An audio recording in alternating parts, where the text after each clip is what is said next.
복스러우신 하나님의 은총이 오늘도 우리의 삶에 모든 시름과 걱정들을 내려놓게 하고 우리로 하여금 사막의 그늘 되셔서 쉼이 되어주시는 주님께만 집중하게 인도하여 주시기를 예수님의 이름으로 축원드려 봅니다. 참 세상 복잡한 것 같아요. 저희가 여러 가지 변곡점들을 생각하고 준비하고 모른다부터 시작해서 거기 없었다까지 다양하게 준비를 다 해갔는데 이렇게 판결에 저 그때 그 사람 아닙니다 라고 말할 줄은 상상도 못했거든요. 누가 들어도 그분 목소리고 제가 몇 번이나 분석을 하고 갔기 때문에 이분이라고 확신하고 갔는데 그때는 저는 아예 조합에 근무도 안 했는데요 라고 이야기하시니 제가 할 말이 없는 겁니다. 세상이 참 힘들게 돌아갑니다. 그분이 사실을 말했건 그렇지 않건 간에 저희는 또 하나의 이런 시련을 겪게 되었습니다. 그런데 저는 막상 그 상황 중에도 하나님께서 저한테 또 다른 은혜를 주신다는 생각이 들더라고요. 만약에 이게 위증이 된다면 너네 승소할 수 있지 않겠니? 라는 생각까지도 주시고요. 거기에다가 그게 아니면 내가 못 이길 것 같니? 라는 이야기까지 들리더라고요. 제가 그 모든 시간들을 보내고 난 뒤에 결국 하나님의 은혜가 이 시간에 내 마음에 잘 자리 잡으면 도리어 이 시간이 기쁨이 될 수도 있겠구나 라는 생각을 했습니다. 그러고 녹취록을 들으니까 그 다음부터는 들어도 이분인 것 같은데 라는 생각이 들면서 하나님께서 뭔가 또 해주시는 거 아니야 하는 기대를 갖게 하더라고요. 하나님께서 어떤 방법으로 저희를 도와주실지는 모릅니다. 그러나 여전히 그 가운데 은혜가 있고 구원이 있다는 것을 생각하게 되었으면 좋겠습니다. 저는 오늘 은혜라는 단어를 좀 생각해 보려고 합니다. 저희 집사람의 이름이기도 한 이 은혜는요, 굉장히 간단해 보이는 단어지만요, 그 안에 굉장히 깊은 함축적인 의미를 다루고 있습니다. 여러분은 은혜에 대하여 어떻게 생각하시는지요? 저는 오늘 그 은혜에 대한 이야기를 거라사 광인에 대한 이야기를 통하여 함께 생각해 보려고 합니다. 마태복음 8장, 마가복음 5장, 누가복음 8장에 등장하고 있는 이 말씀을 통하여 오늘 단순히 은혜라고 그냥 쉽게 말씀하고 넘어가셨지만 우리에게는 너무나도 높아 보이고 너무나도 커 보이는 이 주님의 사랑에 대해서 함께 생각해보고 감동하는 시간 갖게 되었으면 좋겠습니다. 누가복음 12장 24절입니다. 함께 읽어볼까요? 시작. 까마귀를 생각하라. 심지도 아니하고 거두지도 아니하며 골방도 없고 창고도 없으되 하나님이 기르시나니 너희는 새보다 얼마나 더 귀하냐. 아멘. 저는 오늘 이 하나님의 은혜가 저희와 함께 있어서 다행이라는 생각 듭니다. 정말 힘들고 어려운 상황이 우리 눈앞에 계속 있는 것 같아요. 저희가 합심해서 기도하고 열정적으로 매달려 보자고 다 하고 있는데 그런 가운데 하나님께서 이런 상황을 보여주시니까 더 막 복잡하기도 했었는데요. 주변에 있는 상황들이 정말 창고도 없는 것 같고 골방도 없는 것 같고 저를 도와줄 이도 아무도 없는 것 같고 상황도 이렇게 꼬여가는 것 같아서 막막할 때 하나님께서 이렇게 말씀하시는 것 같아요. 내 은혜가 내게 족하다. 내가 너를 사랑하니 이 많은 새들보다 내가 너를 더 아끼지 않겠니? 라는 이야기. 그게 저에게 큰 위로가 됩니다. 욥기 33장 26절은요. 그는 하나님께 기도함으로 하나님이 은혜를 베푸사 그로 말미암아 기뻐 외치며 하나님의 얼굴을 보게 하시고 사람에게 그의 공의를 회복시키느니라. 저는요. 우리 하나님의 은혜에 기대서 하나님께 기도하기를 바랍니다. 우리 모두가 그렇게 되기를 소망해 봅니다. 그럼 주님께서 우리에게 은혜를 베푸셔서 우리로 기뻐 외치게 할 것이며 당장 우리의 삶이 바뀌는 거예요. 딴 게 뭐 상황이 바뀐 게 아니라 먼저 우리부터 바뀌었어요. 기뻐 외치고 하나님의 얼굴을 보게 되고요. 그 뒤에 사람에게 그의 공의를 회복시키시는 거죠. 우리 교회의 억울한 점들, 힘든 점들 하나님께서 다 해결해 주실 것이라고 믿습니다. 주님이 우리를 보살피고 계십니다. 그의 은혜에 의지하여 기도합시다. 주님이 우리를 살리기 위하여 무엇을 하고 계신지 생각하면서 그 더 큰 은혜 가운데 있게 되기를 예수님의 이름으로 축원드립니다. 저희는 오늘 지난 시간에 이은 또 하나의 풍랑을 함께 보고자 합니다. 지난 시간에 뭘 공부했었죠?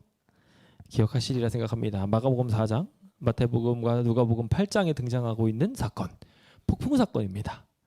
주님께서 너무 시달리시면서 정말 힘들게 하시다 좀 쉬고 싶으셔서 건너편으로 좀 건너가자라고 하셨습니다. 근데 그 잠깐의 쉼을 허락하지 않았죠, 사단이. 어떻게든 삼켜버리려고 흔들고 난리도 아니었습니다. 근데 주님께서는요, 그 가운데 제자들은 우리가 죽겠나이다 하고 있는 동안에 도리어 고문에서 편안하게 쉬고 계셨습니다. 그러면서 제자들에게 가르치고 계셨죠.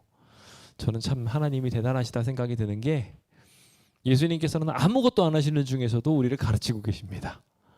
예수님께서는 주무시는 것을 통해서도 우리에게 교훈해 주셨어요. 어떻게 쉬면 되는지.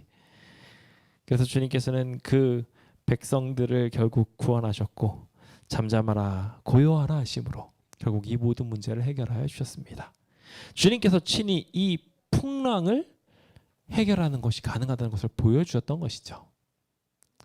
자, 주님은 이미 인간의 능력으로는 절대 불가능한 일을 하셨습니다. 저 풍랑을 잠잠하게 하신 것이죠. 누가 말을 통해 가지고 풍랑을 잠잠하게 하실 수 있습니까? 아무도 없어요. 오직 하나님만이 가능한 일입니다. 제자는 그걸 봤어요. 그러면서 스스로 말하기를 저가 뉘기에 라고 이야기하면서 그분이 하나님의 아들이구나라는 것을 느낄 수밖에 없게 되었었습니다. 그런데 지금 또 하나의 문제가 생긴 거예요. 앞에 광인이 등장하게 된 겁니다.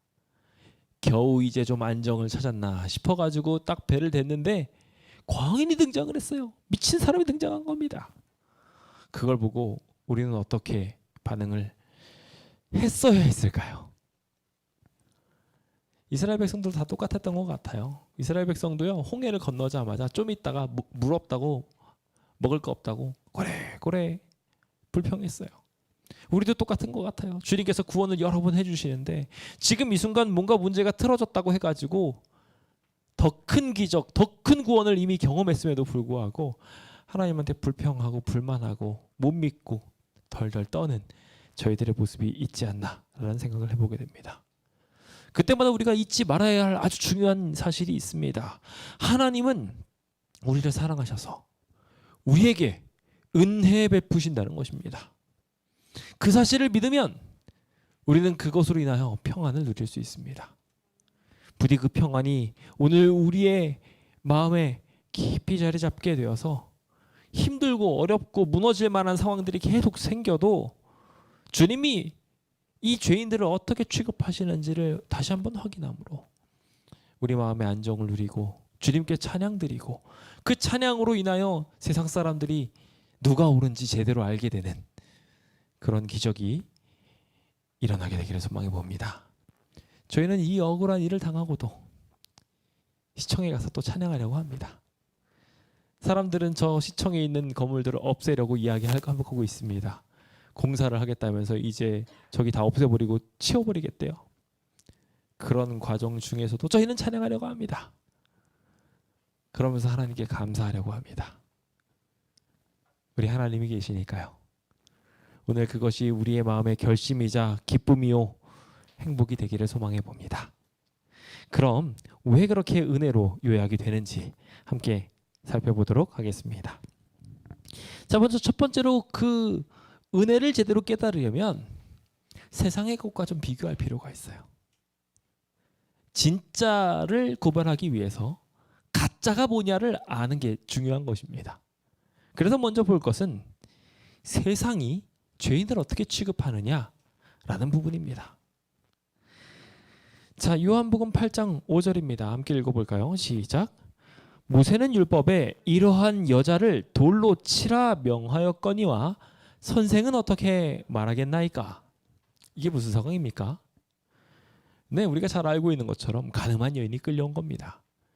그 여인을 향하여 이 사람들은 자기네 가족도 아니고 자기한테 피해를 준 것도 아닌데 끌고 와가지고 이 여인을 죽여야 되는 징벌이라고 말하면서 어떻게 이렇게 더러운 여자를 살려줄 수 있냐고 말하고 있습니다. 주님께서는 어떻게 말씀하셨나요? 죄 있는 자가 먼저 돌로 쳐라. 죄 없는 자가. 제가 이렇게 정신이 없습니다. 맞아요. 주님께서는 명확하게 또한 제자들에게 이렇게 말씀하셨어요. 이웃들에게 죄를 용서를 몇 번 해줘야 될까요? 라는 대답을 하기를 7번씩 70번이라도 용서해 주라고 하셨어요. 그런데 세상 사람들은 어떻게 합니까? 100가지를 잘했어요. 1000가지를 잘했는데 한 가지 섭섭하게 했어요. 그럼 어떻게 합니까? 그 사람과 절교합니다. 어떻게 내가 이럴 수 있어? 라고 말입니다. 이게 인간의 모습이에요. 제가 오늘 증인이었던 분과 제가 다른 분은 차마 못 부르겠고 저랑 사이가 그래도 좋아서 불렀습니다. 그분이랑 항상 웃었고 행복하게 있었어요. 다른 분들은 막 적대해가지고 무서워가지고 제가 못 불렀어요. 근데 그분이 굉장히 좋았는데 그분이 이렇게 말씀하시니까 제 마음속에 섭섭한 마음이 생기더라고요. 똑같은 마음이 그분에게 생겼나 봐요. 나를 증인으로 선택했어? 라고 생각하면서 그분도 똑같이 인간적 마음을 품은 것 같아요. 그러면서 막상 법원에서 변호사님들이 아직 도착 안 했는데 저희들끼리 만났습니다. 그 상황에서 서먹서먹 하면서도 어떻게 이렇게 됐나요? 하면서 막 좋은 이야기 해줬는데 그때도 아마 몇 번이나 말씀하고 싶으셨을지 모르겠어요. 거기 나온 사람 저 아니에요 라고 말할 수 있는 기회가 그렇게 많았는데 말씀 안 하시더라고요. 그리고 나서 딱 앉아가지고 거기서 말씀하시기 시작하는 거였어요. 제가 그렇게 되고 나니까 또 미운 마음이 한 번 더 드는 거 있죠. 인간이 딱 이렇더라고요. 인간은 이래요. 목사인데도 그래요. 저 사람이 참 불쌍하다 이렇게 생각 안 하고 어떻게 저한테 이럴 수 있으려요? 라는 생각이 들더라고요. 세상은 이와 같이 죄인을 취급합니다. 나쁜 사람이고 못된 사람이에요. 100가지를 잘했어도 그동안 오랜 시간 동안 제가 지금 2016년도부터 그분을 알았다고 생각을 하니까 지금 벌써 몇 년을 안 거예요. 거의 뭐 10년 가까이를 만났어요. 그런데 그렇게 오랜 기간 동안 뭐 7, 8년이고 교제를 해와도 지금 이거 하나 잘못하고 나니까 속상한 거예요. 여러분들의 가정은 어떠십니까? 100만 가지를 다 잘해도요. 뭔가 하나 잘못하고 있으면은 남편한테 버럭, 아내한테 버럭 하고 있지는 않은지요. 우리가 딱 이래요. 은혜를 베풀지 못하고 내 눈에 벗어난 한 가지를 가지고 그 사람을 취급합니다. 지금 여기 광인이 등장합니다. 이 가다라 지방으로 오게 돼서 더러운 귀신 들린 사람이 나옵니다. 그 귀신에 들린 사람은 무덤 사이에 거하고 있었다고 기록하고 있죠. 그가 와가지고 예수를 만나게 됐습니다. 이 사람도 예수님의 치료가 필요한 사람이었을까요? 아니었을까요? 저는 예수님의 도움이 누구보다도 필요한 사람이었다고 생각을 합니다. 그런데 이 사람이 왔는데 세상 사람들은 어떻게 보고 있어요? 무서운 사람으로 보고 있는 거예요. 공포스러운 모습으로 보이고 있는 거예요. 심지어 경로한 태풍보다 더 무서운 상황이었다고 표현을 하고 있어요. 사실 그런가요? 정말 그런가요? 아니요. 풍랑이 훨씬 무서워요. 이건 제어를 할 수 없어요. 적어도 저 무서운 사람은 사람 몇 명 달려들면 제압할 수 있을 것 같아요. 그런데 그들의 마음속에는 더 무서웠다고 표현하고 있어요. 그에 대한 표현을 주변 사람들의 이야기를 따라 표현해 보자면 이 사람은 귀신 들린 자 한 사람이 아니었어요. 두 사람이었어요. 이 두 사람이 무덤 사이에서 있었어요. 그런데 그 사람이 여기서 고래고래 소리 지르고 무섭게 하니까 사람들이 어떻게 했어요? 그 길을 다니질 않았어요. 여기 보면은 그 사람들이 사나워가지고 아무도 못 지나다녔다고 이야기하고 있지만 중요한 거는 그 사람들이 이들을 어떻게 대했는지까지도 표현되고 있다는 거예요. 시대소망 337페이지는요. 그들의 몸에는 도망칠 때 끊어진 쇠사슬이 걸려 있었다고 말하고 있어요. 그러니까 그들을 어떻게 취급했어요? 이 사람이 무섭고 귀신 들렸으니까 이 사람은 죄인이고 묶어 넣어야 되는 거예요. 가둬 넣어야 되는 거죠. 그들이 돌로 자신을 상하게 하면서 막 이렇게 피가 흐르고 있는데도 무서우니까 안 다가가고 있었어요. 헝클어진 머리사락에서는 여러 가지 이 눈이 헝클어진 머리사락에서 광기 어린 눈들이 보여서 그걸 볼 때마다 이 헝클어진 머리를 다듬어 줄 생각은 안 하고 눈이 무섭다는 이유로 피해 다니기만 했죠. 이게 인간의 모습이었습니다. 야수에 가깝다고 생각했고 그 결과 그들은 어떻게 했냐면 그들을 가지고 와서 쇠사슬에 메었고 제어를 하려고 했고 묶어 놓으려고 했어요. 그들이 산에서 소리를 지르고 고래고래 힘들고 괴로워하고 있을 때 그들은 차라리 그 길을 돌아가 버리는 게 낫겠다고 생각하며 피해버렸어요. 이게 인간의 방향이었던 것입니다. 우리도 어쩌면 사람을 대할 때 그 사람이 바뀌지 않는 것 같고 힘든 것 같고 그러면 그 여러 가지 이유들 지금 우리가 봤을 때 객관적으로 봐도 무서운 이야기인 것처럼 보이기도 합니다만은 그것들이 다 사실은 도와달라고 외치는 거였거든요. 그런데 우리는 그것을 이해하지 않고 이해하려 하지 않고 피하는 것이죠. 요즘 한참 유행하고 있는 드라마가 있다고 합니다. 우영우라는 드라마더라고요. 근데 거기 있는 사람은 이제 자폐증 환자라서 정상적인 대화가 어렵다고 합니다. 근데 그 정상적인 대화가 어려운 사람들의 특징들을 어떤가 하고 궁금해가지고 좀 조사를 해보면 그들이 자기가 원하는 말을 제대로 하지 못하다 보니까 이해할 수 없는 행동을 합니다. 막 소리를 지르고 막 발악을 하고 사실 그건 뭐 때문이었어요? 자기가 뭔가 불편하고 뭔가 도움이 필요하니까 도움을 요청한 건데 사람들의 눈에는 이상하고 무섭고 그렇게 여기다 보니까 어떻게 그 사람들을 대하나요? 이 사람들이 이상한 사람들이야. 내가 이 사람들 대하기 불편해. 라고 이야기하면서 장애우 취급을 하면서 피하고 싫어하고 이게 딱 인간의 취급 방법이더라고요. 어쩌면 우리는 모두 다 하나님이 보시기엔 동일한 장애를 가지고 있는 사람일지 모르겠습니다. 죄라는 장애가 있어서 똑같이 그렇게 하나님께 같은 정도의 상처를 주고 있는지도 몰라요. 그러면서 정도의 차이가 있을 뿐인데 어쩌면 우리보다 더 순수한 사람들의 이야기는 무시하고 무섭다고 말하며 우리의 악행에 대해서는 아무렇지도 않게 생각하고 있지는 않은지요. 이게 인간의 모습이었습니다. 오늘 우리는 이와 같은 모습으로 상대방을 상처 주고 미워하고 밀어내고 있었습니다. 그것이 우리가 말하는 일명 은혜, 용서였습니다. 그러나 하나님은 다르셨습니다. 하나님은 어떤 분이십니까? 마태복음 9장 13절입니다. 함께 좀 읽어보겠습니다. 시작.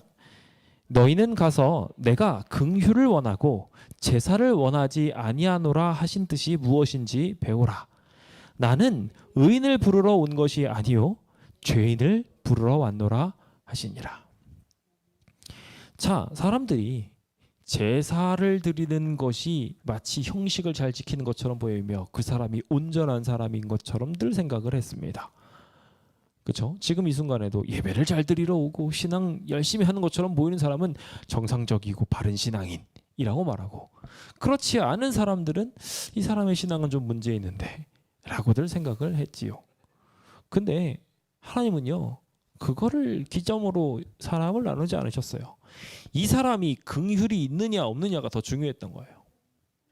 예배를 오는데 누가 무거운 짐을 들고 가고 있어요. 보니까 길이 반대 방향이야. 교회 아슬아슬해요. 그러면 어떻게 해야 될까요? 이 성경절을 보고 나니까 답이 보이시죠? 반대라도 들고 도와주는 게 하나님이 바라시는 방향이에요. 차라리 그렇게 하지 않고 이쪽에 와가지고 마음 불편하게 앉아있는 것보다 도와주고 늦게 오라는 거예요. 그러면 세상 사람들은 그 사람을 보면서 손가락질할지 모르지만 하나님은 칭찬해주고 계셔요. 근데 여기 누구 만나러 온 거예요? 하나님 만나러 온 거예요. 오늘 주님께서 우리를 왜 만나러 오셨는지 생각해 보게 되었으면 좋겠습니다. 주님께서는요 죄인을 만나려고 오셨어요. 긍휼을 베풀 사람을 만나려고 오셨어요. 주님의 마음가짐이 그러셔요. 그래가지고 주님께서는요 허물을 속하기 위하여 이 제사 제도도 만드셨어요. 예배 자체가요, 죄 지은 사람을 위해서 만들어 주셨다고요. 그러니까 이 예배에는요, 누구든지 다 와야 돼요. 누구든지 다 초청받고 있어요. 그게 예수님의 마음이었어요. 너 나한테 나쁜 짓 했으니까 와, 내가 용서해 줄게. 이게 예배의 정신인 겁니다. 주님께서는 죄인을 취급하시길 반드시 살아야 될 존재로 취급하십니다. 죄인을 구원하기 위해서 말입니다. 그래서 누가복음 15장 10절은 이렇게 말하죠.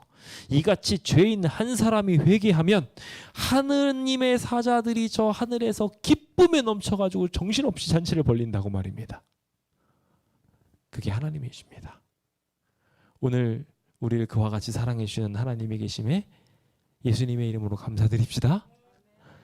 자, 이제 주님께서 딱 왔는데 이 광인이 한다는 말이 다가와서 절하면서 지극히 높으신 하나님의 아들 예수여, 당신이 나와 무슨 상관이 있길래 도대체 여기 와 오셨습니까? 귀신 입장에서도 이해가 가요. 자기는 지금 예수님이 계신 곳에 있는 것도 아니고 정반대쪽 반대편에서 가다라 지방에서 이방인들이 사는 곳에서, 그것도 돼지들이 잔뜩 있으면서 하나님 말씀 안 듣는 사람들 가운데서 지금 일하고 있는 거예요. 그렇지 않나요? 여기 있는 사람들은요, 유대인이 있었어도 그 돼지를 치면서 이방인들한테 팔아서 이득을 취하려고 하는 사람들이 여기에 있었어요. 죄인들 중에 죄인이었어요. 이거 먹으면 안 된다는 거 알면서도 심지어 성경에서는 구약에 돼지를 먹는 사람은 하늘나라에 못 간다고 기록되어 있단 말이에요. 그렇다는 건 뭘 지금 먹이고 있는 거예요? 세상에서의 독일 먹이는 거면 괜찮은데 돼지고기를 먹이는 거는요, 심지어 유대인들의 이해에 있어서는 이 돼지고기를 저 사람들이 먹으면 하늘나라를 못 가요. 그냥 영생을 잃어버리게 하는 독약 중에서도 극독을 먹이고 있는 사람, 정말 나쁜 놈들이에요. 그렇죠? 그런 사람들 안에서 귀신을 하면서 하는 거, 이거 괜찮지 않냐라고 말할 수도 있어요. 그렇죠? 상관없어요. 지금 예수님 왜 여기 갑자기 나타나셨다는 거예요. 귀신들의 입장에서 이해가 가긴 갑니다. 그렇죠? 그러면서 말하면서 원하건대 여기 또 한 가지 또 이야기가 있다면은 아직 당신의 때가 이르지 않지 않았습니까? 라는 부분이에요. 여기 마태복음 8장에 보시면은 29절 중반에 그 얘기를 하고 있거든요. 때가 이르기 전에 우리를 괴롭게 하려고 여기 오셨나이까? 라고 말입니다. 예수님께서 아직 완전히 승리하신 것도 아닌데, 십자가에 달려 돌아가신 것도 아닌데 왜 벌써부터 저희를 쫓아내시려고 하십니까? 심판의 때가 아직 이르는 거 아니지 않습니까? 라고 말하고 있어요. 지금 귀신의 말이 설득력이 있어요. 그렇죠? 그런데요, 하나님께서는요, 그 귀신의 100마디 설득력 있는 말보다 이 죄인 하나가 더 중요했어요. 이 죄인의 삶은 분명히 악한 삶으로 인하여 스스로 이렇게 무덤에 판 상황이었을 것입니다. 주변 사람들의 악으로 인하여 마찬가지로 이렇게 방치되고 있었습니다. 이 모든 불화들은 그들이 자초한 일이었어요. 그런데 사단이 아무리 이렇게 합리적으로 설명하려고 해도 주님께서는요, 이 죄인 한 명을 보시면서 마치 지난번 우리가 공부했던 것처럼 대제사장 여호수아를 변호하듯이 이미 불타 그슬린 나무 아니냐, 고통받을 만큼 고통받았다, 그러니 내가 이 자를 용서해 주겠다 라고 나오시는 거예요. 지금 이 죄인이 뭐 용서해달라고 말을 했나요? 아니요, 안 했어요. 그런데 예수님께서는요, 놀라운 것을 보셨어요. 자, 시대소망 337페이지를 보시면은요, 이렇게 이야기합니다. 제가 여기 자문을 넣어놓진 않았습니다만 제가 읽어드릴게요. 그들은 그들을 괴롭히는 사귀들에게서 그들을 구원하실 수 있는 분이 가까이 계시다는 것을 어렴풋이 깨달았다. 지금 이게 누구 말하는 거예요? 그 두 명의 귀신 들린 사람의 안에 있는 정신이에요. 지금 겉에는 귀신이 움직이고 있는데 안에 있는 정신에 있는 사람이 그걸 들은 거예요. 그러면서 그들은 구주께 경배하기 위하여 그의 발 아래 엎드렸다. 이게 귀신이 경배한 게 아니었어요. 이 사람들이 경배하기 위해서 엎드렸어요. 그러나 구주의 긍휼하심을 간구하려고 입을 열었을 때 시기가 그들을 통하여 격렬하게 부르짖으면서 지극히 높은 자에 하면서 말하기 시작한 거였어요. 예수님께서는요, 말하지 않았지만 알았어요.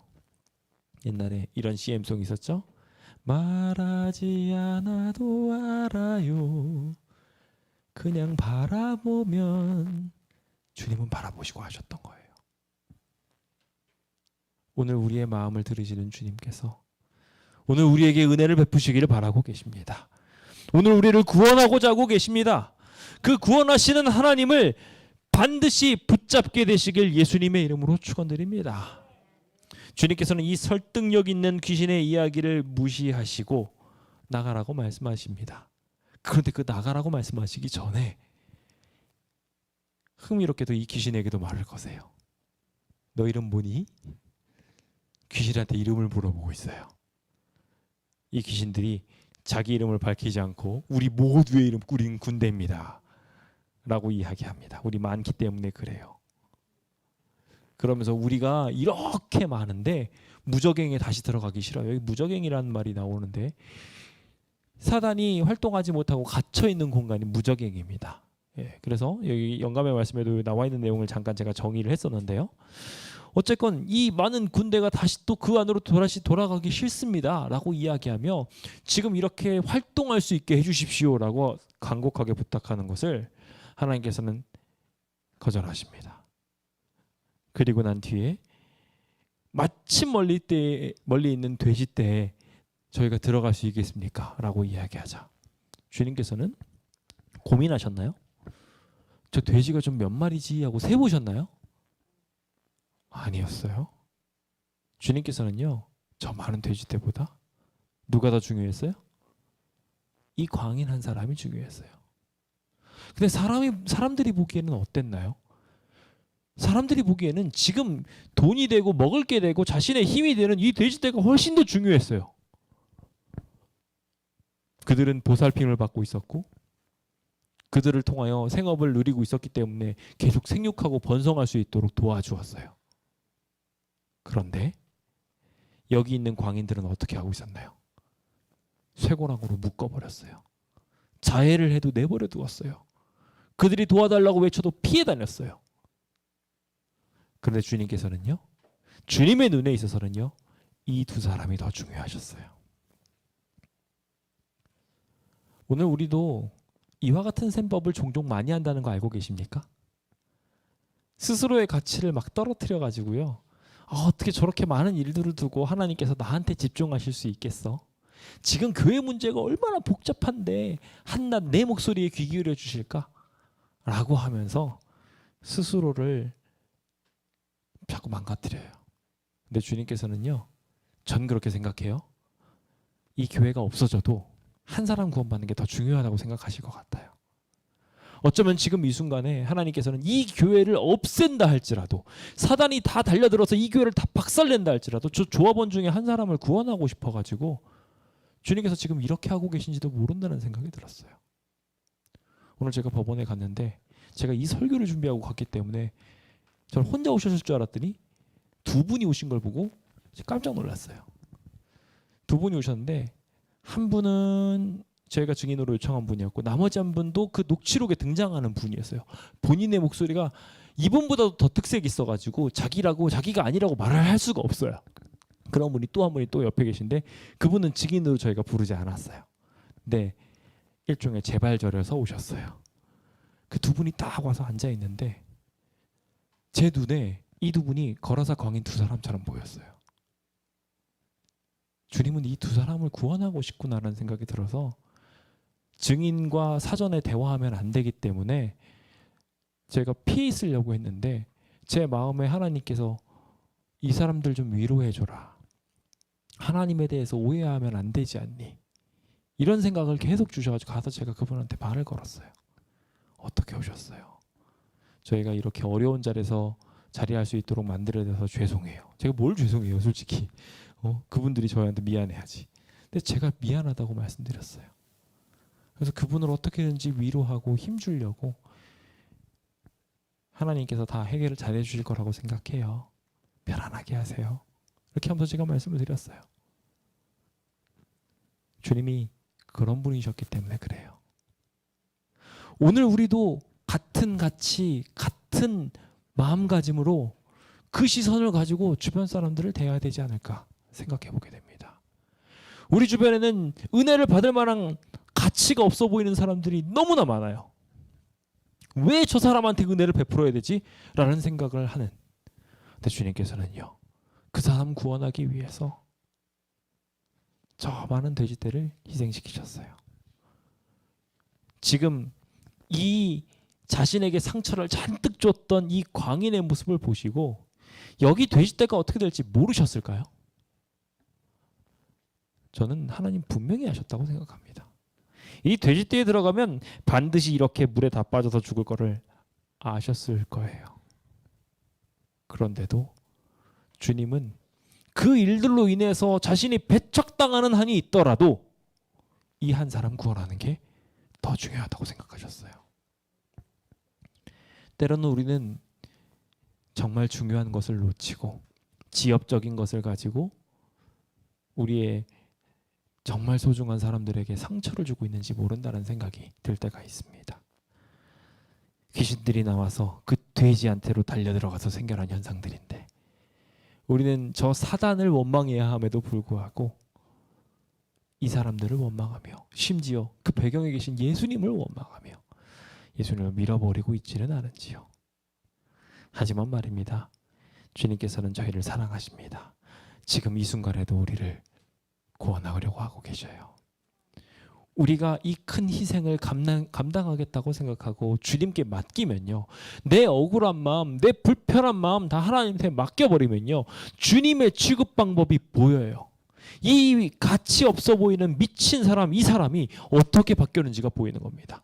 세상 사람들의 눈에는 이 수많은 돼지떼들이 물에 빠져 죽은 게 눈에 보였을지 모르지만 예수님의 눈에는 뭐가 보였어요? 이 두 사람이 구원받은 게 보였어요. 이 두 사람이 나음받은 게 보였어요. 그래서 주님께서는 행복하셨어요. 우리의 눈에도 그게 보여야 되지 않을까요?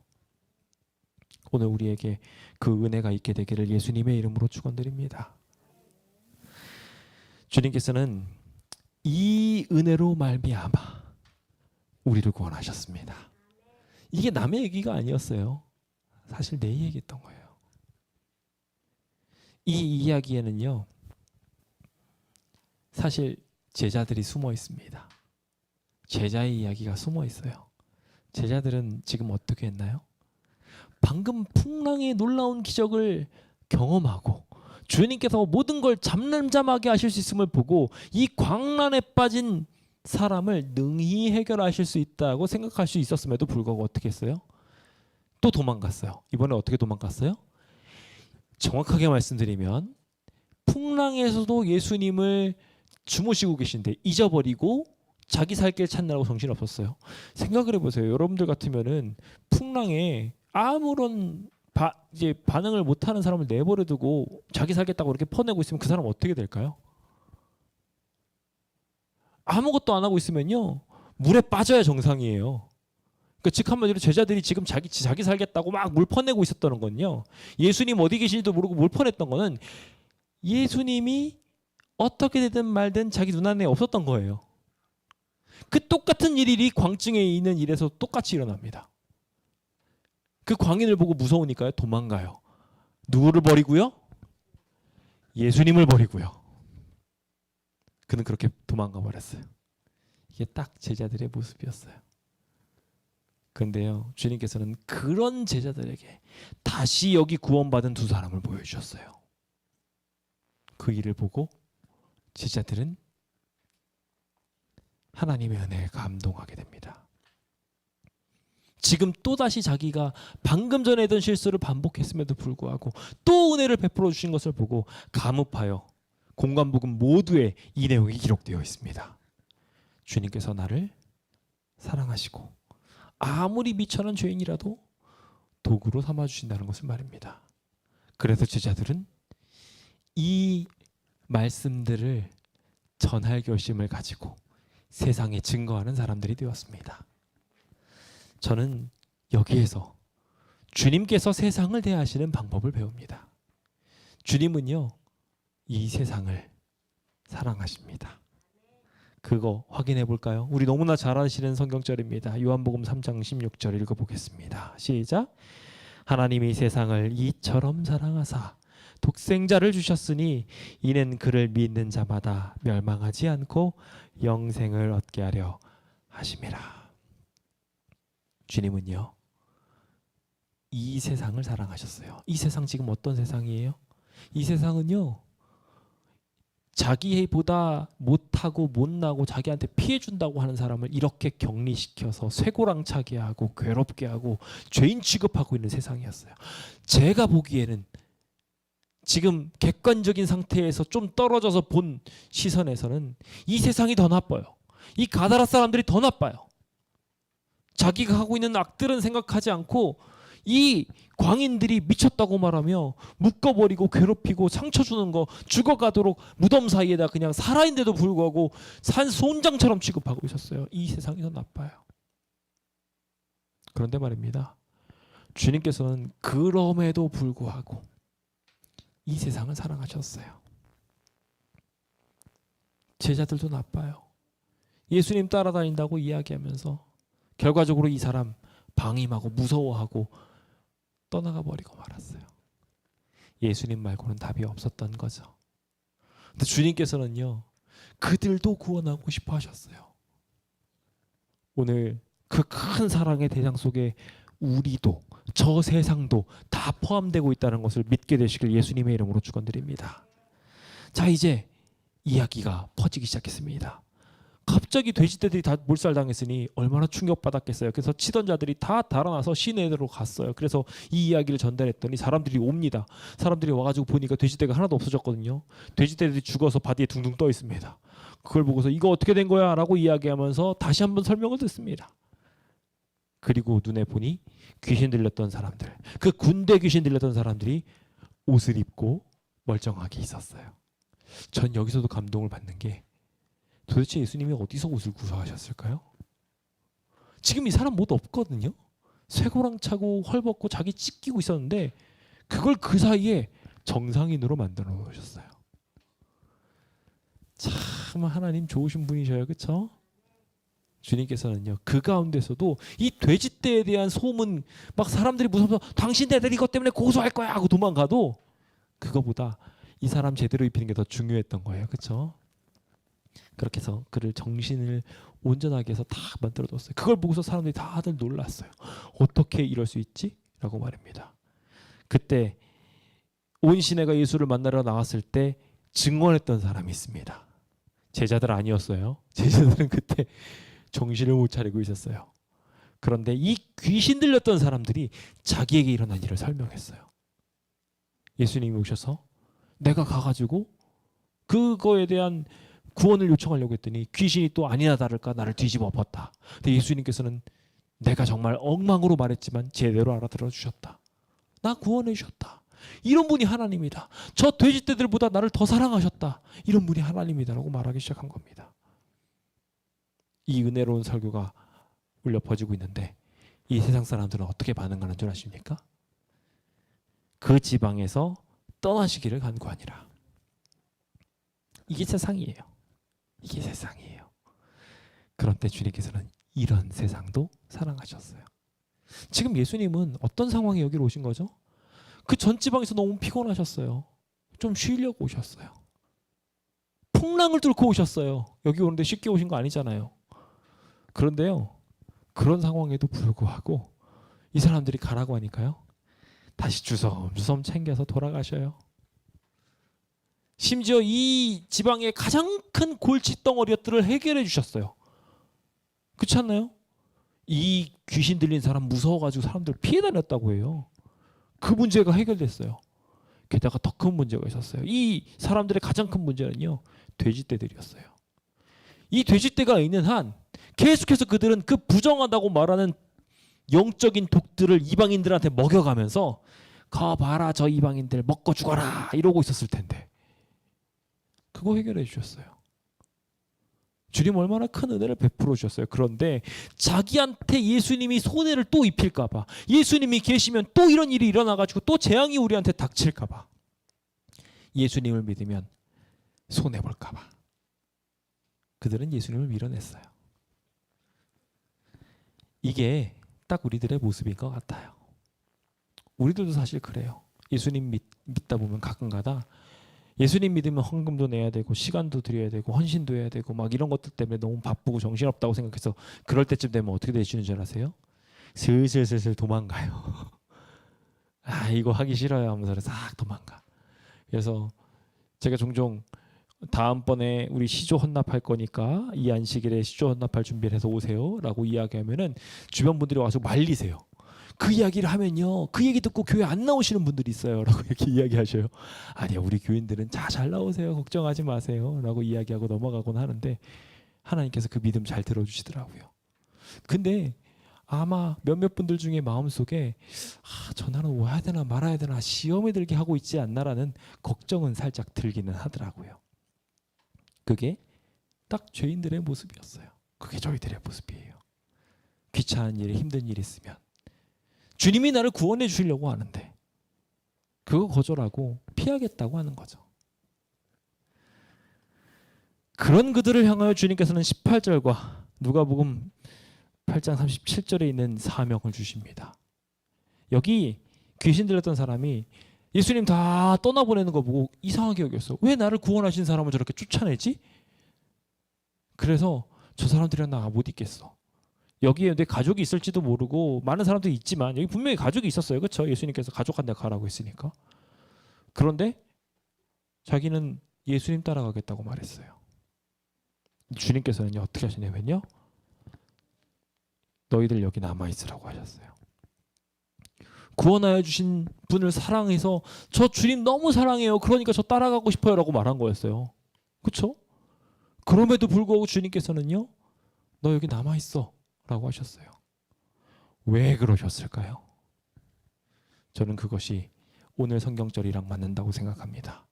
하나님이 이처럼 세상을 사랑하사 독생자를 주셨으니 지금 이 세상을 너무 사랑하셔서 나를 지금 거절하고 있고 자기가 뭐로 하고 있는지도 모르고 있는 이 사람들, 이 대가볼리 사람들 구원하고 싶어서 이 거라사 사람들을 살려주고 싶어서 이 광인을 남겨두신 거예요. 내가 저 돼지들 다 죽이는 한이 있더라도 너희들 살릴래 라고 이야기하셨던 하나님께서 그 소중한 사람을 여기 남겨놓고 계신 거예요. 마치 하나님께서 독생자이신 예수님을 이 땅에 남겨놓으셨던 것처럼 당신의 사랑하는 두 제자, 자신이 구원한 이 두 제자를 여기에 남겨두셨던 것입니다. 누구를 위해서요? 지금도 거절을 하고 있는 이 세상을 위해서요. 이 사람들을 위해서. 그게 예수님이셨어요. 그래서 그들은 그렇게 허락을 받지 못하고 집으로 돌아가서 주께서 즉 하나님께서 너에게 어떤 큰 일을 행하사 너를 불쌍히 여기셨는지를 가족한테, 다른 사람도 아니에요, 먼저 가족한테 알리라고 했어요. 그랬더니 그가 이 이야기를 딱 듣고 나서 가족한테 말했어요. 사실 여기에 있는 이야기를 자세히 보시면 예수와 떨어진다는 거 어려운 일이었다고 말했어요. 왜냐하면요 동네 사람들이랑 만나는 거 어려운 일이거든요. 그동안 어떤 사람으로 대했겠어요? 가족으로 돌아간다는 거 쉬웠겠어요?